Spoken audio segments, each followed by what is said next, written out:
அனைவருக்கும் வணக்கம். சற்றுமுன் வெளியான முக்கிய அறிவிப்பின்படி மத்திய அரசு ஊழியர்களுக்கான 8வது ஊதிய குழு சம்பள உயர்வு குறித்து தற்போது முக்கியமான அறிவு ஒன்று வெளியாகியுள்ளது. இதை பத்தி விரிவாக வீடியோல பார்க்க போறோம். வீடியோவை கடைசி வரைக்கும் முழுமையாக பாருங்க. வீடியோ போறதுக்கு முன்னாடி இந்த வீடியோ லைக் பட்டனை பிரஸ் பண்ணிக்கோங்க.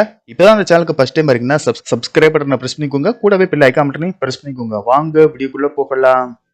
மத்திய அரசு ஊழியர்கள் மற்றும் ஓய்வூதியதாரர்களின் நீண்டகால எதிர்பார்ப்பான 8வது ஊதிய குழு வரும் 2026 ஜனவரி 1 முதல் அமலுக்கு வர வாய்ப்புள்ளதாக தகவல்கள் வெளியாகியுள்ளன. இதன் மூலம் அடிப்படை ஊதியம் மற்றும் படிகளில் கணிசமான உயர்வு இருக்கும் என எதிர்பார்க்கப்படுகிறது. சம்பள உயர்வு எப்படி இருக்கும்? 8வது ஊதிய குழுவின் கீழ் ஊதிய மாற்றத்தை நிர்ணயிப்பதில் பிட்பன் ஃபேக்டர் முக்கிய பங்கு வகிக்கிறது. 7வது ஊதிய குழுவின் கீழ் பிட்பன் ஃபேக்டர் 2.57 உள்ளது. இதன் மூலம் குறைந்தபட்ச அடிப்படை ஊதியம் ரூபாய் 18,000 இருக்கிறது.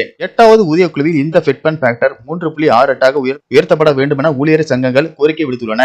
ஒருவேளை பிட்பன் ஃபேக்டர் உயர்த்தப்பட்டால் குறைந்தபட்ச அடிப்படை சம்பளம் ரூபாய் 18,000 இருந்து ரூபாய் 26,000 வரை உயர வாய்ப்பு உள்ளது. இது சுமார் 20% முதல் 25% வரையிலான ஒட்டுமொத்த ஊதிய உயர்வுக்கு வழிவகுக்கும். யாரெல்லாம் பயன்பெறுவார்கள்? இந்த ஊதிய மாற்றத்தின் மூலம் சுமார் 49 லட்சம் மத்திய அரசு ஊழியர்களும் 67 லட்சம் ஓய்வூதியதாரர்களும் நேரடியாக பலன் பெறுவார்கள். ராணுவத்தினர் மற்றும் ரயில்வே ஊழியர்களுக்கும் இந்த ஊதிய உயர்வு பொருந்தும்.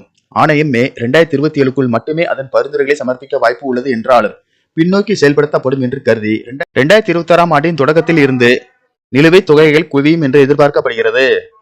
7வது சம்பள குழு ஜனவரி 1, 2016 முதல் அமல்படுத்தப்பட்டால் 8வது சம்பள குழுவிற்கும் இதுபோன்ற அணுகுமுறை எதிர்பார்க்கப்படுகிறது. இதன் மூலம் ஜனவரி 1, 2026 முதல் சலுகைகள் பின்னோக்கி பரிசீலிக்கப்படும். நன்றி, வணக்கம்.